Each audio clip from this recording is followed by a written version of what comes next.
Settle in and get cozy as we journey into the gentle world of Peter Rabbit, where every story ends with a yawn and a smile. Sweet dreams begin here with the tale of Benjamin Bunny. Once upon a time, not far from the edge of a lovely green forest, lived a young rabbit named Benjamin Bunny. Benjamin had soft brown fur, bright eyes, and a little green tam-o'-shanter hat that wobbled when he walked. He was curious and clever, though sometimes just a little bit too bold.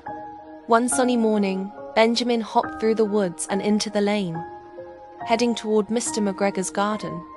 Now, Mr. McGregor was a grumpy old gardener, and every animal in the forest knew to stay far away from his yard. But Benjamin had an idea. You see, his cousin Peter Rabbit had been to that garden just the day before, and had lost his little blue jacket and shoes while running away from Mr. McGregor. Benjamin wanted to help, so he said to himself, "I shall go fetch Peter's things, and maybe have a nibble of some of those delicious lettuces too." Along the way, he found Peter sitting under a bush, still a bit tired and frightened from his adventure. "Come on, Peter," sighed Benjamin. "Let's go back in. I'll look after you." Peter wasn't so sure, but he followed his cousin. Together, they squeezed under the gate and tiptoed into the garden. Everything was quiet. No sign of Mr. McGregor. Only rows of vegetables, buzzing bees, and the warm smell of onions in the air. They found Peter's coat and shoes neatly hung on a scarecrow's stick arms. Benjamin climbed up and pulled them down while Peter watched nervously.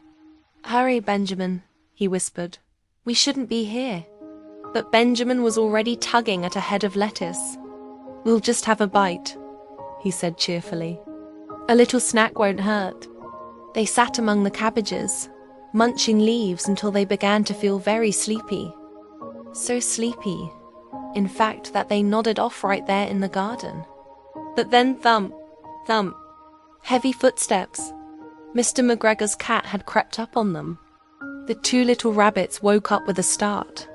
They tried to run, but the cat blocked their path. It was a silent standoff, and the rabbits didn't know what to do. Just then, who should appear but Benjamin's father, old Mr. Bunny.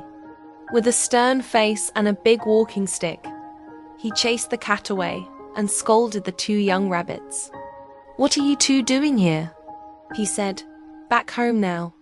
He made Peter put on his jacket and shoes, and Benjamin tuck his tail in. Then he marched them all the way back through the lane and into the cozy rabbit hole beneath the roots of a big fir tree. Peter's mother was so glad to see him home safe.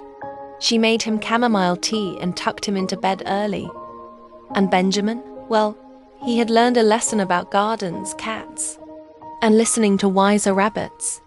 From then on, the two cousins stuck to safer adventures closer to home and far from Mr. McGregor's carrots.